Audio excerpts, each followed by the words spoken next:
Polres Tebo kembali menggelar razia gabungan di lokasi tambang emas ilegal Kabupaten Tebo. Polsek Mestong tengah menyelidiki pelaku pencuri minyak milik Pertamina di Kabupaten Muaro Jambi. Sejumlah aliansi jurnalis Jambi menolak pengesahan RUU penyiaran.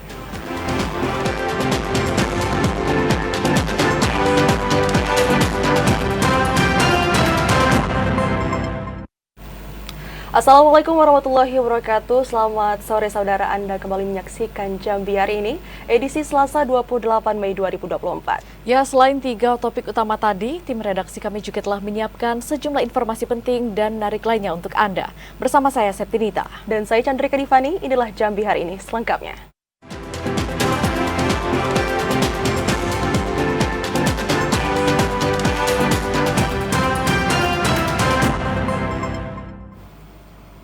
Ya, saudara, mengawali Jambi hari ini, petugas kepolisian Polres Tebo kembali menggelar razia gabungan di lokasi tambang emas ilegal yang marak beroperasi di Kabupaten Tebo.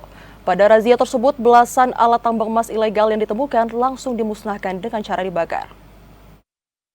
Penggerebekan dilakukan atas laporan masyarakat yang resah dengan maraknya aktivitas penambangan emas ilegal yang terjadi di Dusun Margodadi, Desa Teluk Singkawang, Kecamatan Sumai, Tebo, Jambi.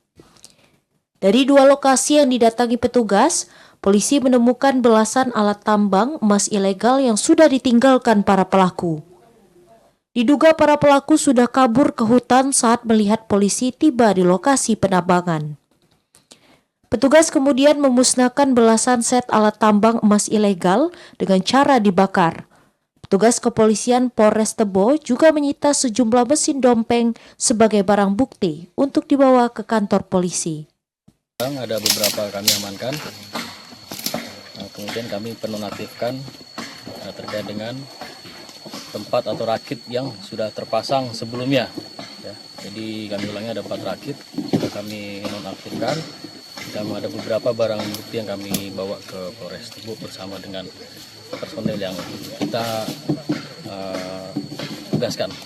Usai menggerebek, polisi kemudian melakukan penyelidikan dan memburu para pelaku penambangan. Sementara, pihak kepolisian Polres Tebo juga berencana akan memanggil pemilik lokasi tambang untuk mencari tahu siapa pemodal tambang emas ilegal ini. Intizam, TVRI Jambi melaporkan. Polisi meminta para pelaku aktivitas tambang ilegal untuk menghentikan kegiatannya dan akan memberikan sanksi tegas. Selain itu, aktivitas tambang ilegal ini juga dikhawatirkan merusak lingkungan.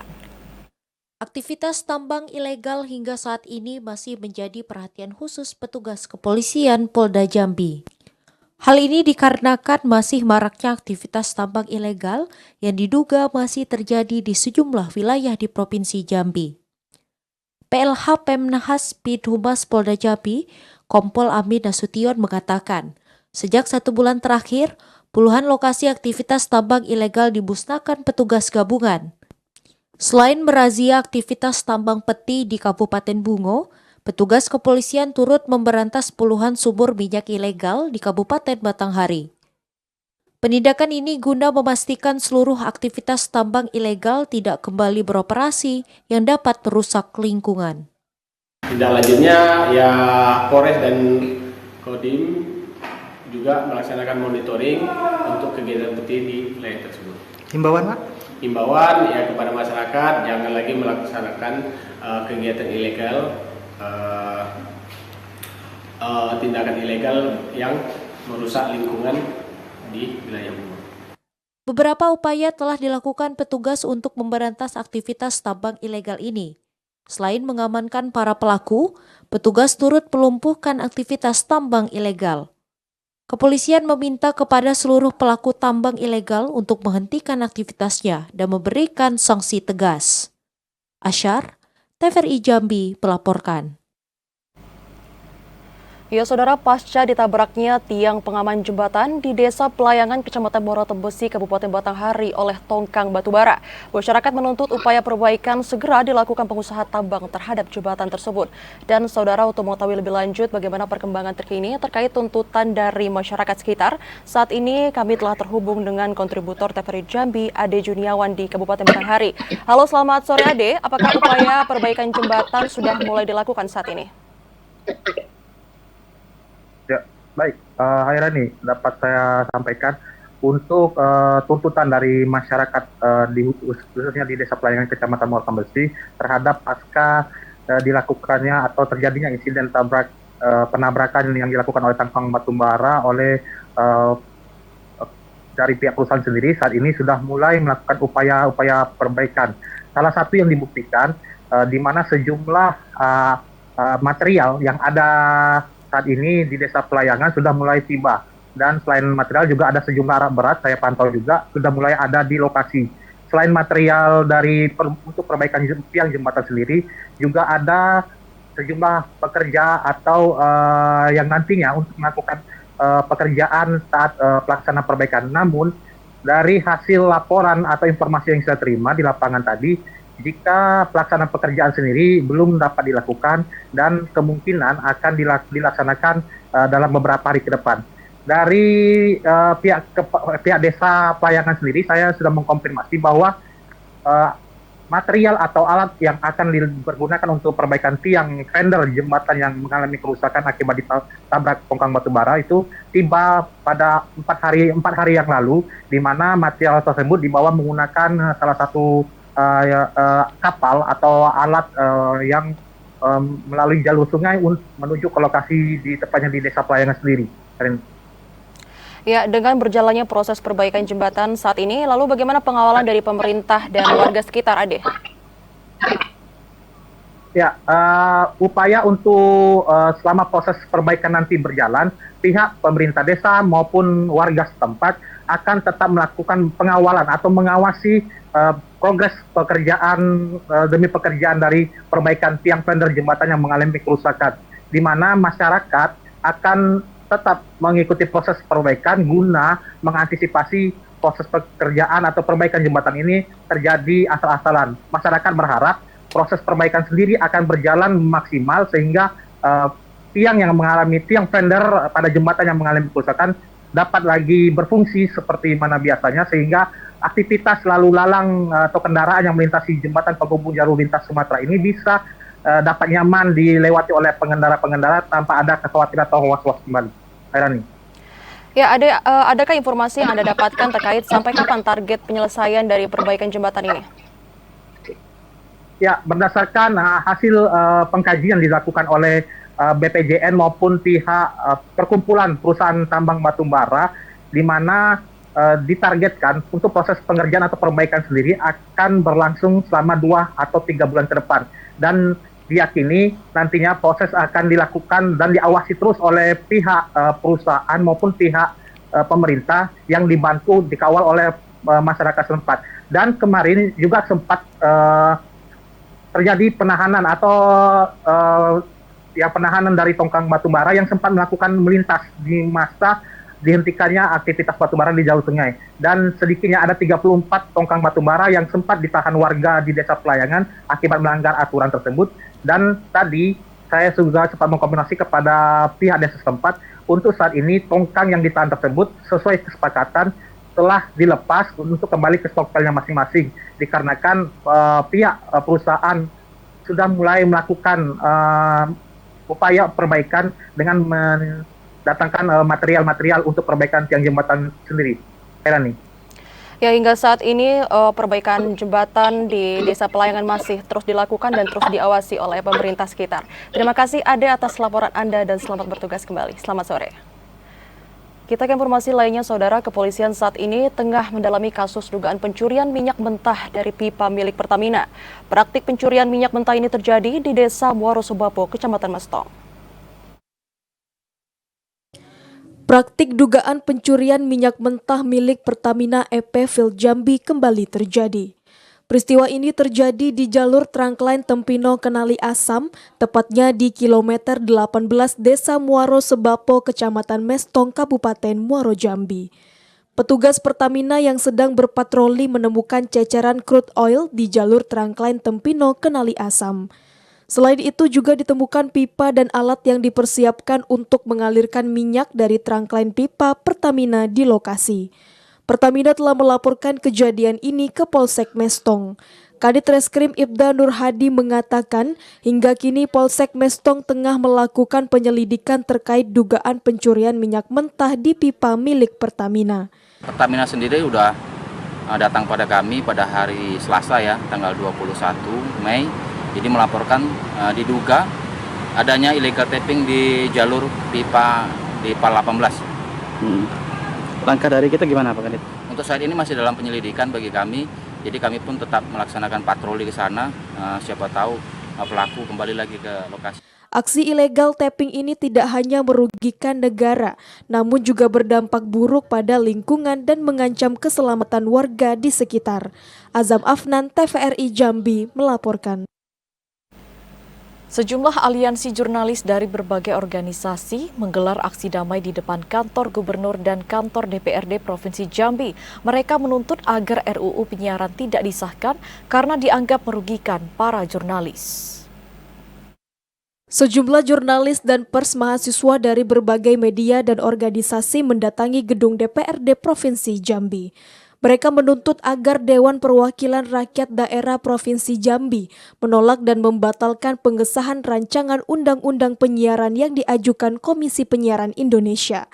Menurut para jurnalis, dalam rancangan undang-undang tersebut terdapat pasal yang memberengus kebebasan pers, salah satunya terkait karya jurnalis investigasi. Selain itu, terdapat pula yang membatasi para pembuat konten media sosial dalam berkreasi. Jurnalis berharap RUU tersebut ditolak dan tidak disahkan. Karena mereka ingin mengatur sengketa pers itu di wilayah KPI. Tentunya itu ada konflik kepentingan di situ dan bahkan mengkhianati undang-undang pers telah lama kita pakai. Kemudian kebebasan ekspresi juga terancam karena ada perluasan. KPI ini ingin menjadi super body, artinya dia ingin mengawasi tidak hanya televisi dan radio, tapi dia juga akan masuk ke ranah internet yang hari ini banyak konten kreator, kawan-kawan seniman juga yang berkarya di situ. Aksi ini ditandai dengan penandatanganan komitmen bersama di atas spanduk yang menandai kesepakatan penolakan terhadap RUU penyiaran tersebut. Namun aksi jurnalis ini tidak disambut satupun anggota dewan lantaran tengah melakukan reses keluar daerah. Aksi yang berlangsung selama 2 jam ini berakhir damai. Ari Haryono, TVRI Jambi, melaporkan. Sementara itu, Saudara, Komisi Penyiaran Indonesia Daerah Jambi akan bawa aspirasi tuntutan jurnalis penolakan RUU penyiaran ke Rakernas di Tangerang. Diharapkan aspirasi para jurnalis ini bisa direkomendasikan ke tingkat lebih tinggi. Komisi Penyiaran Indonesia Daerah Jambi akan membawa aspirasi para aliansi jurnalis Jambi ke Rakornas KPI di Tangerang. Aspirasi ini akan dibawa oleh KPID Jambi setelah puluhan jurnalis yang tergabung dari beberapa organisasi menggelar aksi unjuk rasa penolakan RUU penyiaran di depan kantor DPRD Provinsi Jambi Senin kemarin. Aksi penolakan itu terkait beberapa poin rancangan undang-undang yang dinilai merugikan karya jurnalistik, salah satunya larangan melakukan investigasi. Ketua KPID Jambi Kemas Al-Fajri mengatakan, aksi menolak RUU penyiaran oleh wartawan dan penggiat kreator konten dan seniman Jambi direspon positif oleh Ketua Komisi Penyiaran Indonesia Daerah Jambi. Beberapa poin yang diaspirasikan akan dibawa ke Rakornas tingkat nasional yang direncanakan akan digelar di Tangerang. Diharapkan dengan dibawanya aspirasi ini, tuntutan para jurnalis bisa direkomendasikan ke tingkat lebih tinggi. Penolakan RUU penyiaran, saya akan sampaikan langsung di forum Rakornas, ya kan? Makanya nanti saya bisa kita diskusi nanti di kantor lah, bisa nanti perwakilan ya, karena kantor KPI itu ada di sini kan, orang-orang tidak kuat, saya malu nanti kan, mungkin nanti dari Pak Korlap bisa dikoordinasikan, ya, nanti kita diskusi lebih dalam, ya kan, terkait apa hal-hal yang akan kita bahas, apa yang akan kita debatkan nanti. Dan saya berjanji ya akan saya sampaikan di forum Rakornas KPI kita nanti insya Allah bulan depan. Aliansi Jurnalis Provinsi Jambi yang tergabung dalam beberapa organisasi menggelar aksi unjuk rasa di depan kantor DPRD Provinsi Jambi Senin kemarin. Aksi unjuk rasa ini terkait penolakan rancangan undang-undang penyiaran karena dinilai sangat menghalangi kebebasan pers dalam mengolah informasi dan menekan kreator konten untuk berekspresi dalam produksi konten. Ashar, TVRI Jambi melaporkan. Saudara, KPU Provinsi Jambi menargetkan partisipasi pemilih pada Pilkada 2024 mencapai 85%. Informasi selengkapnya akan kami hadirkan usai jeda sesaat lagi.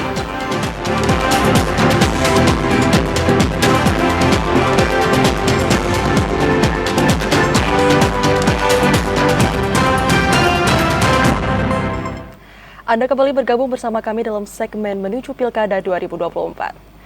Ya, Saudara, KPU Provinsi Jambi menargetkan partisipasi pemilih pada Pilkada 2024 mencapai 85%. Semua pihak mulai dari bakal calon kepala daerah, masyarakat, dan pemangku kepentingan diharapkan untuk ikut menyukseskan Pesta Demokrasi Serentak 2024. Pemilihan Kepala Daerah Pilkada Serentak 2024 resmi diluncurkan Komisi Pemilihan Umum KPU Provinsi Jambi. Peluncuran Pilkada Serentak untuk pemilihan Gubernur, Wakil Gubernur, Bupati, Wakil Bupati, dan Wali Kota, Wakil Wali Kota berlangsung di X Arena MTQ Kota Jambi Senin malam. Ketua KPU Provinsi Jambi Iron Cahroni mengatakan peluncuran ini merupakan salah satu bagian dari sosialisasi pilkada kepada masyarakat. Kedepannya, sosialisasi akan terus dilakukan secara masif sehingga target partisipasi pemilih 85% di Provinsi Jambi dapat tercapai. Sementara untuk mencapai target itu, semua pihak mulai dari penyelenggara, bakal calon kepala daerah, partai politik, para pemangku kepentingan, dan juga masyarakat harus mempersiapkan diri dan ikut menyukseskan perhelatan akbar tersebut. Di Provinsi Jambi ada 12 pelaksanaan pilkada, yakni 9 pemilihan bupati dan wakil bupati, 2 pemilihan wali kota dan wakil wali kota, dan 1 pemilihan gubernur dan wakil gubernur. Kita langsung menindaklanjuti dengan melaksanakan peluncuran atau launching di provinsi masing-masing. Nah, ini adalah momentum kita untuk melaksanakan tahapan pilgub ya. Nah, dengan launching ini kita pertama kita menyampaikan informasi kepada masyarakat bahwa di Jambi ini akan kita laksanakan pemilihan pilkada serentak ya, pemilihan gubernur, bupati, dan wali kota serentak. Gubernur Jambi El Haris berharap dalam pelaksanaan Pesta Demokrasi Pemilihan Kepala Daerah Serentak 2024 tercipta suasana kondusif. Layaknya pesta harus disambut dengan riang gembira, menghindari konflik sosial di tengah masyarakat, dan jangan sampai menjadi ajang adu domba. Kemudian, media massa juga harus menciptakan kondisi yang harmonis di Provinsi Jambi, sehingga mampu menjadikan Jambi daerah aman selama pilkada. Dan semua petinggi kota Jambi hadir. Pertama, malam hari ini kita hadir launching Pilkada Serentak 2024 dengan maskotnya, dengan jinglenya, ya, bahwa pilkada ini tidak bisa tanpa kita satu padu, kompak bersama-sama, sebab ini kerja besar, ya, kerja besar kita menyangkut dengan nama Jambi Depok. Melalui Pilkada Serentak 2024 ini, seluruh pihak harus bersatu padu memilih pemimpin yang baik untuk menyatukan, bukan memecah belah, dan tentunya pemimpin yang juga memiliki konsep dalam membangun daerah. Peluncuran Pilkada Serentak ditandai dengan penekanan tombol sirine, rilis jingle, dan maskot. Andri Wijaya, Rahmat Yazir, TVRI Jambi melaporkan. Komisi Pemilihan Umum Kota Jambi melakukan pemetaan ulang jumlah tempat pemungutan suara TPS pada Pilkada 2024. Sejauh ini baru 1.103 TPS yang terdata dan akan bertambah menjelang pemungutan suara. Komisi Pemilihan Umum KPU Kota Jambi akan mendata ulang jumlah tempat pemungutan suara TPS pada Pilkada 2024. Diperkirakan jumlah TPS Pilkada serentak di Kota Jambi akan berkurang dari pemilu presiden dan wakil presiden kemarin. Hal ini disebabkan meningkatnya mata pilih di setiap TPS yang mencapai 500 hingga 600 orang, sehingga jumlah TPS akan lebih sedikit. Sejauh ini, baru 1.103 TPS yang terdata di Kota Jambi. Sementara, jumlah TPS pada pemilu Pilpres pada Februari 2024 lalu mencapai 1.868 TPS. Ketua KPU Kota Jambi Deni Rahmat mengatakan, saat ini Panitia Pemilihan Kecamatan atau PPK masih melakukan pendataan di lapangan. Jumlah TPS akan disesuaikan dengan jumlah daftar pemilih tetap DPT. Kota Jambi sedang melakukan pemetaan TPS ya, betul disampaikan dengan Pak Orwil tadi. Saat ini kita baru memetakan itu baru berjumlah 1.103. Ya.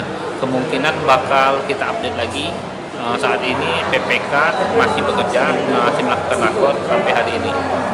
Nah nanti ketika selesai besok ini orientasi ini, teman-teman PPS juga bakal melakukan pemetaan terhadap TPS yang akan kita gunakan pada saat pemilu kada besok. Selain itu, KPU Kota Jambi juga kembali mendata jumlah daftar pemilih tetap DPT, khususnya pemilih pemula di Kota Jambi pada Pilkada 2024 ini. Joko, TVRI Jambi, melaporkan. Sementara itu, Saudara, Bawaslu minta masyarakat berperan aktif dalam proses rekrutmen Panwas Kelurahan dan Desa. Masa sanggah telah dibuka hingga tanggal 30 Mei besok. Seleksi tes wawancara terhadap calon anggota Panwas Kelurahan dan Desa atau PKD di Kabupaten Muaro Jambi berakhir hari ini. Namun dari 267 yang mengikuti tes, tidak semuanya akan dilantik oleh Bawaslu Kabupaten Muaro Jambi. Anggota Bawaslu Divisi Hukum Pencegahan Parmas dan Humas Asnawi mengatakan, dari ratusan yang mengikuti tes, hanya 155 anggota yang akan dilantik pada 1 Juni mendatang, mengingat kebutuhan anggota Panwas hanya 1 orang di setiap desa atau kelurahan. Bawaslu juga berharap tanggapan dan masukan masyarakat terhadap calon anggota Panwas yang telah diumumkan sejak 25 Mei lalu. Masa tanggapan berlangsung hingga 30 Mei besok, merupakan salah satu tahapan dalam rekrutmen kelompok pengawas pada Pilkada serentak 2024.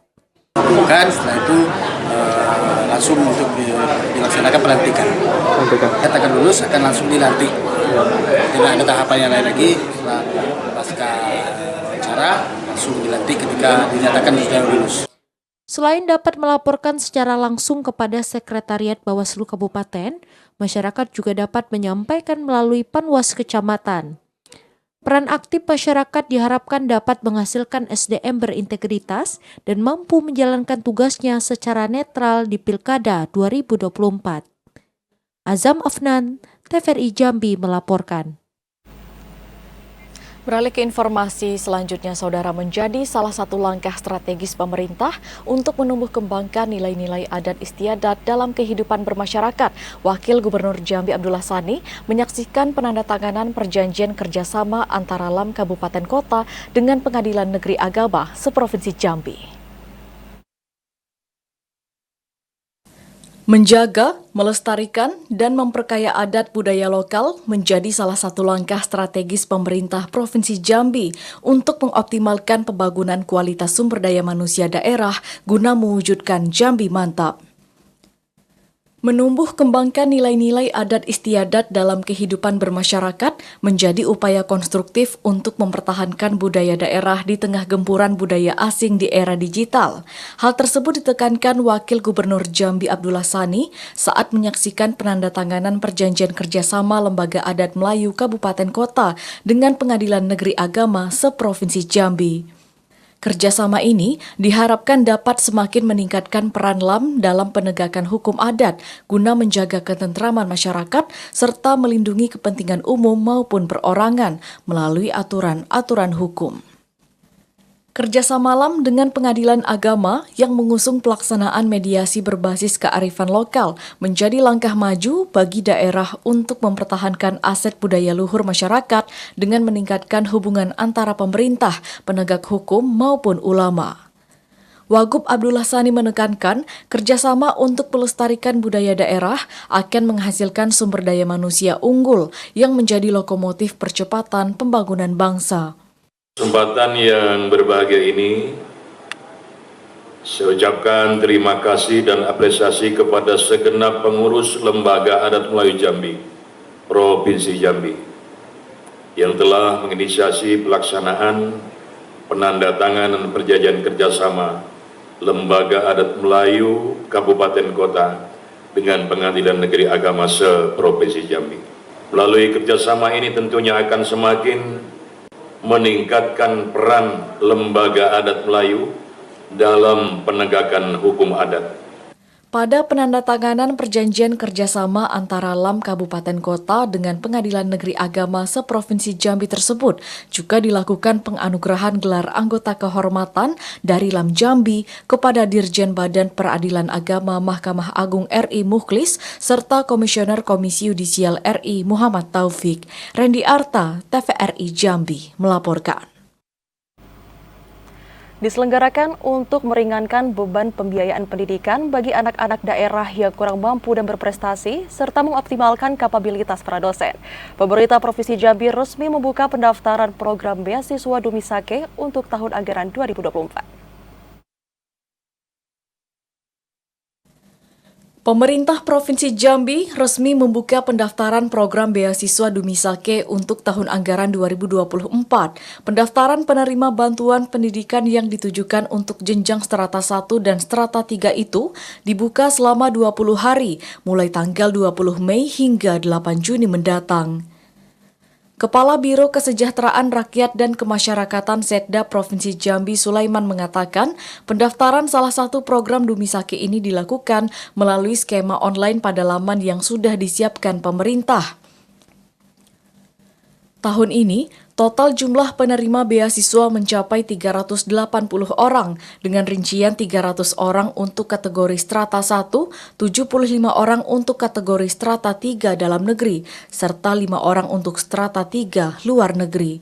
Para penerima manfaat beasiswa S1 akan mendapatkan bantuan sebesar 15 juta rupiah per orang, sementara untuk beasiswa S3 dalam negeri maupun luar negeri mendapatkan bantuan sebesar 40 juta rupiah per orang. Bantuan pendidikan pada kategori strata 1 diupayakan pemerintah Provinsi Jambi untuk meringankan beban pembiayaan pendidikan bagi anak-anak daerah yang kurang mampu dan berprestasi. Sementara, bantuan pendidikan untuk kategori strata 3 dikhususkan bagi para dosen dalam upaya mengoptimalkan kapabilitas para pengajar daerah. Ditetapkan secara visi misi adalah programnya namanya Dumisake. Nah, untuk tahap pendaftaran itu sudah dimulai dari 20 Mei sampai dengan 8 Juni 2024. Akhir pendaftaran itu pada 14 Juni tahun 2024. Untuk tahun ini kami menganggarkan untuk beasiswa strata 1. Program beasiswa Dumisake Pemprov Jambi tahun 2024 memiliki total anggaran sebesar 7,8 miliar rupiah dan akan disalurkan pada bulan Agustus mendatang setelah seluruh tahapan seleksi rampung. Randy Arta, TVRI Jambi, melaporkan. Sebanyak 158 anak madrasah Ibtidaiyah Darul Arifin Kota Jambi diwisuda sebagai penghafal Al-Quran. Wisuda yang digelar di Rumah Dinas Gubernur Jambi ini untuk memotivasi agar anak lebih banyak lagi menghafal Al-Quran. Sebagai bentuk kepedulian terhadap anak-anak penghafal Al-Quran di Jambi, pemerintah Provinsi Jambi memfasilitasi wisuda Hafiz Quran Sekolah Madrasah Ibtidaiyah Darul Arifin. Wisuda keempat yang diikuti sebanyak 158 anak penghafal Quran ini dilakukan di ruang auditorium Rumah Dinas Gubernur Jambi. Anak yang diwisuda dipanggil satu persatu beserta hafalannya. Salah satunya Muhammad Almanar Habibi, anak usia 5 tahun lebih yang telah menghafal 30 surah juz 30 Al-Quran. Kepala Madrasah Ibtidaiyah Darul Arifin Jambi, Dian Kusuma Wardani menjelaskan, kegiatan wisuda ini merupakan agenda tahunan sekolah sebagai bentuk apresiasi bagi anak yang telah menghafal Al-Quran. Selain itu juga menumbuhkan motivasi serta semangat untuk mencintai agama dan Al-Quran. Kegiatan Al-Inkitab ini adalah kegiatan rutin tahunan di SD Darul Arifin sebagai apresiasi pencapaian Ananda. Jadi kalau di Darul Arifin itu anak-anak menghafal surah itu dengan arti dan gerakan. Jadi kita apresiasi ataupun anak yang baru selesai dari Iqra, kita menggunakan utrujah ke Al-Quran. Dian juga mengatakan sejak dini anak-anak harus menumbuhkan rasa cinta Al-Quran untuk menjaga perilaku dalam kehidupan sehari-hari. Yogi Ramadhani, TVRI Jambi, melaporkan. Saudara Gubernur Jambi Al-Haris menghadiri HUT Kota Jambi ke-623. Informasi selengkapnya akan kami hadirkan usai jeda dalam segmen advertorial.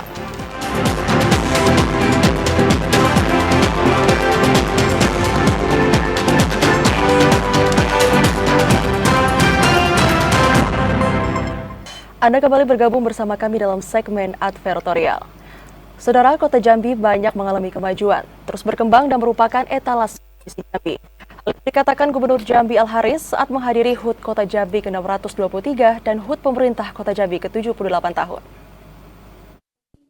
Gubernur Jambi Al-Haris menghadiri rapat paripurna istimewa DPRD Kota Jambi dalam rangka hari ulang tahun Tanah Pilih Pusako Betuah ke-623 dan Pemerintah Kota Jambi ke-78 tahun Selasa pagi tadi.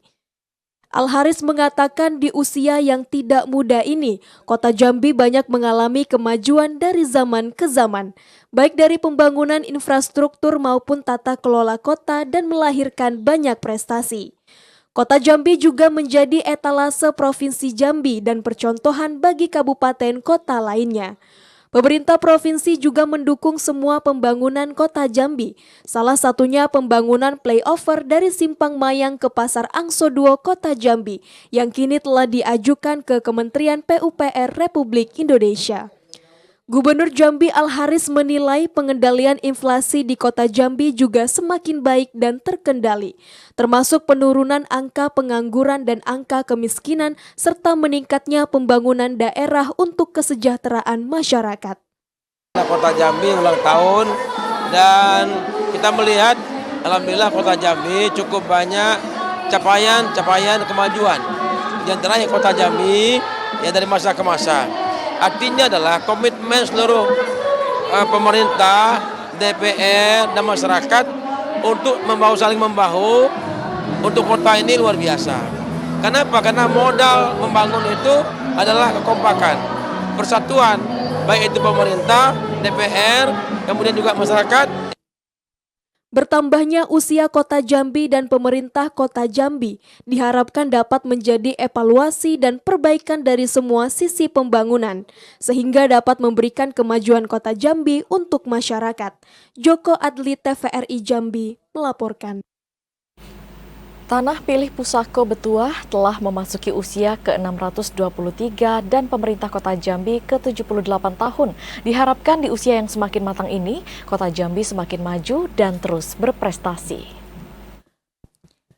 Kota Jambi Tanah Pilih Pusako Betuah telah memasuki usia ke-623 tahun dan pemerintah Kota Jambi berusia 78 tahun. Dari masa ke masa, Kota Jambi menunjukkan perkembangan yang signifikan, baik pembangunan fisik berupa infrastruktur maupun program pemerintah untuk kesejahteraan masyarakat. Diharapkan Kota Jambi juga terus menunjukkan eksistensinya dan meningkatkan pelayanan terhadap masyarakat Kota Jambi. Selain itu, dalam 2 tahun terakhir, Kota Jambi telah meraih 73 penghargaan dari pemerintah pusat maupun berbagai instansi. Di antaranya, 50 penghargaan di tahun 2023 dan 23 penghargaan yang sudah diterima di tahun 2024. Hal itu dikatakan oleh PJ Wali Kota Jambi, Sri Purwaningsih saat sidang paripurna istimewa DPRD Kota Jambi dalam rangka Hari Ulang Tahun Kota Jambi ke-623 tahun dan Pemerintah Kota Jambi ke-78 pagi tadi. Pemerintah Kota Jambi juga terus berupaya mengentaskan angka kemiskinan dan pengangguran, termasuk membuka lapangan pekerjaan sebanyak-banyaknya. Ulang tahun Kota Jambi yang ke-78 dan hari jadi pilih Pusako Betuah Kota Jambi yang ke-623 berjalan dengan lancar. Ya, dengan momentum perayaan hari ini, tentu saja kami pemerintah Kota Jambi mensyukuri nikmat. Saya mengajak seluruh rakyat Kota Jambi bersyukur atas karunia Tuhan.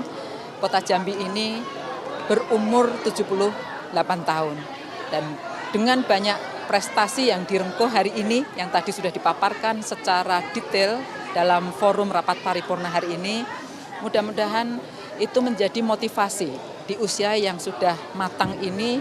Kota Jambi semakin lebih eksis lagi, semakin maju lagi, dan semakin mensejahterakan rakyat Kota Jambi. PJ Wali Kota Jambi Sri Purwaningsih juga berharap ini menjadi momentum bagi masyarakat untuk bahu-membahu membangun Kota Jambi yang lebih baik. Joko, Adli TVRI Jambi melaporkan. Kota Jambi telah memasuki usia yang ke-623 tahun dan pemerintah Kota Jambi memasuki usia ke-78 tahun. Berbagai harapan diungkapkan masyarakat agar tata kelola Kota Jambi semakin maju dan lapangan pekerjaan semakin terbuka lebar. Kita untuk kedepannya minta supaya Gubernur Wali Kota Jambi untuk memperhatikan para pedagang BKR kaki lima supaya dikasih tempat yang memungkinkan lah. Termasuk perbaikan ekonomi mungkin. Ya. Dan untuk Kota Jambi selamat ulang tahun yang ke 78 tahun dan 627 tahun dan 627 tahun. Kami mau kedepannya mungkin Kota Jambi lebih maju, terus pemerintah lebih peduli pada rakyat, terus membuka lapangan pekerjaan untuk supaya anak-anak muda mendapatkan pekerjaan. Artinya kita juga bisa bergerilya juga Bang untuk pekerjaan. Iya Bang. Semoga Kota Jambi bisa jadi lebih baik. Semoga sarana infrastruktur bisa bertambah bagus dan kualitas pendidikan yang ada di Kota Jambi bisa menjadi lebih baik lagi. Artinya juga mengepentingkan pendidikan Bang ya? Iya. Mungkin harapannya dengan pendidikan di Kota Jambi seperti apa Bang? Bisa lebih atau bisa menyamai seperti di Pulau Jawa. Kami harap pemerintah lebih ke lebih ke pendidikan gitu. Perhatian gitu. Iya, perhatian. Termasuk fasilitas gimana deh? Fasilitas diperhatikan lagi lah, kayak diperhatikan lagi gitu. Supaya meningkatkan prestasi ya. Masih buang sampah tempat sembarangan tetap bakal bikin tidak enak di orang lain. Artinya butuh kesadaran masyarakat. Kesadaran masyarakat, buang sampah di tempat gitu kan, kayak di tempat buangan besar gitu, jangan dibakar atau di mana. Jangan sampai lah buang sampah sembarangan gitu. Mungkin untuk dari ulang tahun ini nanti ke Kota Jambi seperti apa Bang harapannya Bang? Perbaikan jalan lah. Perbaikan jalan. Nah, itu. Karena kondisi jalan masih banyak yang bagus, yang kurang bagus. Kurang bagus ya Bang. Jambi ini kan sudah hampir 600 tahun kotanya ya. Kalau pemerintahnya 70 sekian kan pemerintahnya. Seharusnya Kota Jambi ini semakin tahun semakin baik sebenarnya seharusnya. Ya kan? Baik lalu lintas, baik soal kebersihan, baik soal perparkiran, ya kan? Semuanya harus mulus di kota ini sebenarnya. Nah, itu tanggung jawab siapa sebenarnya? Ini perlu pikirkan. Walaupun sebentar lagi berakhir PJ ini, berapa bulan ke depan pasca pilkada. Tapi kan tidak boleh kita biarkan dengan suasana sekarang ini. Kita minta seluruh OPD yang ada memberikan program yang terbaik untuk masyarakat Kota Jambi.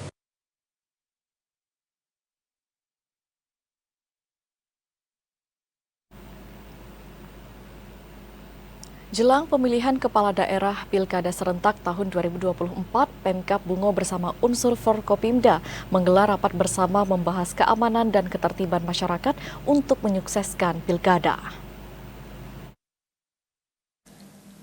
Pemilihan umum kepala daerah Pilkada serentak, baik pemilihan gubernur dan wakil gubernur Jambi, serta pemilihan bupati dan wakil bupati Bungo yang akan dilaksanakan pada 27 November 2024 sudah melalui beberapa tahapan.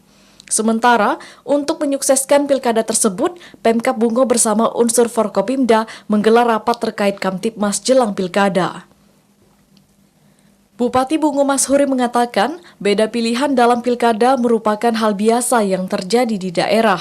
Namun semua harus tetap menjaga Kamtibmas dan kedamaian dan jangan sampai terjadi hal-hal yang tidak diinginkan. Rutin rapat Forkopimda yang kita laksanakan hari ini. Jadi hari ini pembahasan kita adalah kegiatan pertama ya situasi Kamtibmas, ada pemilu dan sebagainya. Yang kedua, kegiatan ada rekomendasi, tindak lanjut rekomendasi Ombudsman Republik Indonesia. Selain membahas Kamtibmas menjelang pelaksanaan pilkada, dalam rapat tersebut juga dibahas rekomendasi Ombudsman RI terkait terbitnya surat pemberitahuan pajak terutang pajak bumi dan bangunan, perdesaan dan perkotaan SPPT PBB P2 atas 113 bidang tanah di Kabupaten Bungo.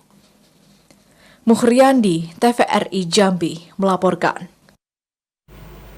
Saudara, Kemenak Kabupaten Tanjung Jabung Timur mulai mengkoordinasi pengumpulan koper jemaah calon haji. Informasi selengkapnya akan kami hadirkan usai jeda sesaat lagi.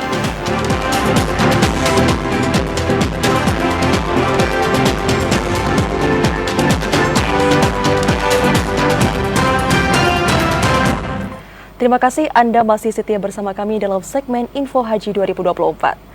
Saudara, koper jemaah calon haji Kabupaten Tanjung Jabung Timur mulai dikumpulkan dalam sepekan ke depan untuk kemudian dibawa ke Asrama Haji Provinsi Jambi.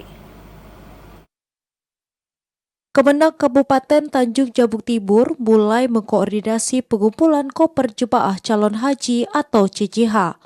Pengumpulan koper dijadwalkan selama sepekan ke depan, mulai dari tanggal 27 Mei hingga 3 Juni 2024 mendatang. Petugas Siskohat Kemenak Kabupaten Tanjung Jabung Timur, Arfah Padaba mengatakan, setelah terkumpul koper berwarna merah putih tersebut akan dibawa ke Asrama Haji Provinsi Jambi pada tanggal 6 Juni 2024 berbarengan dengan keberangkatan 144 jemaah calon haji.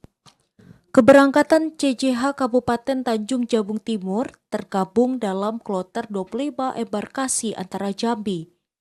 Sesuai ketentuan, tahun ini kapasitas beban maksimal koper jemaah 32 kg dan tas kabin 7 kg.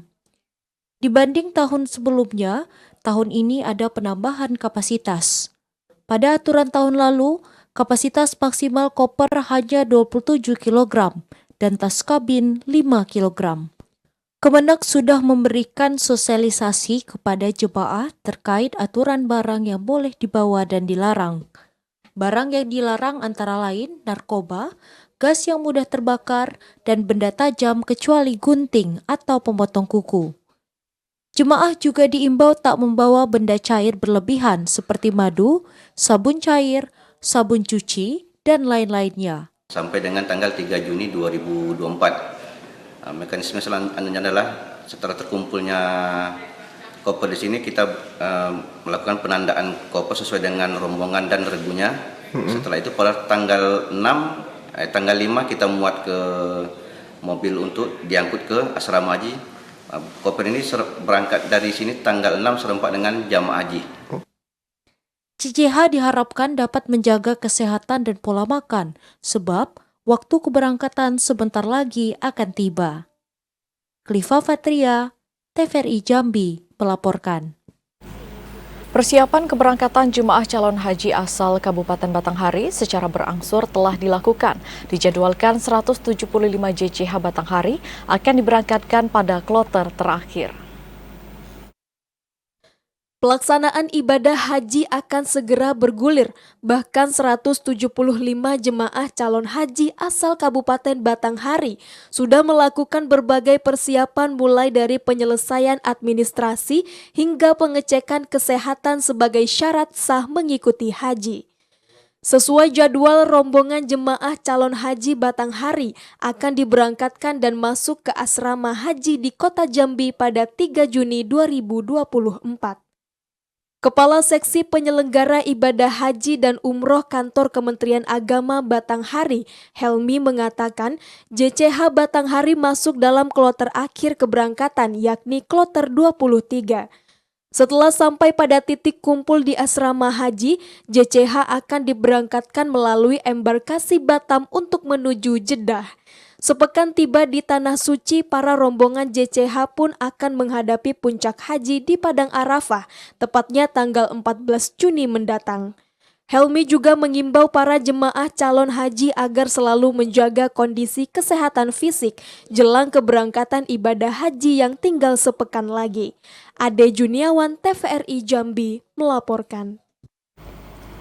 Beralih ke sorotan lainnya, Saudara, Kepala Cabang PT SBS terlapor dalam kasus penggelapan jabatan dan pemalsuan dokumen mangkir dari panggilan penyidik. Pasca ditetapkan sebagai tersangka, Afandi Susilo sudah 2 kali mangkir dari panggilan pemeriksaan oleh polisi. Afandi Susilo alias Ko Apek tersangka dalam kasus penggelapan jabatan dan pemalsuan dokumen kapal dan tongkang belum memenuhi panggilan penyidik pada Senin sore. Ko Apek mangkir dari panggilan penyidik setelah ditetapkan sebagai tersangka dalam kasus tersebut. PLT Kasubit Penmas Bidhumas Polda Jambi Kompol Amin Nasution mengatakan Ko Apek kembali mangkir lantaran berada di luar kota, padahal pemanggilan ini sudah 2 kali dan tersangka selalu mangkir dalam pemeriksaannya. Penyidik bakal kembali menjadwalkan pemanggilan kembali dan jika tidak diindahkan, polisi bakal menjemput paksa tersangka. Itu dan seharusnya hari ini tanggal 27 yang bersangkutan akan dilakukan pemeriksaan. Namun dari keterangan pengacaranya bahwa yang bersangkutan tidak bisa hadir karena ada kegiatan di Jakarta dalam arti pemeriksaan juga. Sehingga Direktorat Kriminal Umum akan melakukan tindakan upaya lain. Berarti ini sudah 2 kali pemanggilan, Pak? Ya, sudah. Panggilan kedua harusnya hari ini dilaksanakan pemeriksaan. Di Jakarta pemeriksaan apa tuh? Polisi? Sesuai keterangannya itu ada pemeriksaan di Barreskrim. Sebelumnya, AS alias Ko Apek, Kepala Cabang PT Sinar Bintang Samudra PT SBS, dilaporkan ke Ditreskrimum Polda Jambi. Pengusaha kapal dan tongkang di Jambi ini dilaporkan ke polisi setelah menggelapkan 5 unit kapal dan tongkang milik perusahaan yang berpusat di Banjarmasin, Kalimantan. Kapal dan tongkang senilai 35 miliar rupiah dialihkan kepemilikannya ke perusahaan pribadi terlapor bernama PT FBS. Dokumen dan data kapal dan tongkang tersebut diubah pelaku. Ari Haryono, TVRI Jambi, melaporkan. Saudara, puluhan mahasiswa kembali gelar aksi unjuk rasa jilid 2 di kantor Gubernur Jambi. Mereka masih menuntut kinerja pemerintah dan meminta solusi terbaik angkutan batubara yang masih dianggap meresahkan. Puluhan mahasiswa di Jambi menggelar aksi unjuk rasa jilid 2 di kantor Gubernur Jambi Senin sore kemarin. Mereka menuntut transparansi pembangunan Taman Putri Pinang Masak yang menghabiskan puluhan miliar rupiah. Pembangunan Islamic Center dan Sport Center yang dinilai bermasalah, serta janji politik Gubernur Jambi dalam penyelesaian polemik batubara. Unjuk rasa tersebut diwarnai dengan aksi saling dorong antara mahasiswa dengan petugas keamanan.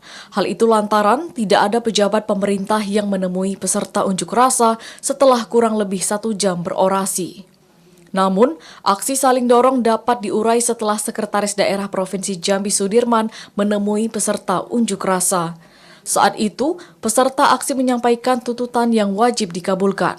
Jadi kami dan kawan-kawan tetap komit bahwasanya di jilid 1 kemarin kami sudah membuktikan apa yang menjadi poin tuntutan kami dan tujuan kami bertemu dengan gubernur tidak terrealisasi dan kami tetap komit hari ini kami adakan aksi jilid 2 dan ketika tuntutan di jilid 2 ini tidak juga direalisasi atau hanya statement-statement yang bersifat mengelabui bahwasanya kami bakalan tetap komit. Kami akan tetap aksi lagi dengan jilid 3 dan kami pastikan dengan massa yang lebih banyak lagi. Sekretaris Daerah Provinsi Jambi Sudirman mengatakan, menerima aspirasi yang disampaikan, kemudian akan disampaikan ke Gubernur Jambi Al-Haris.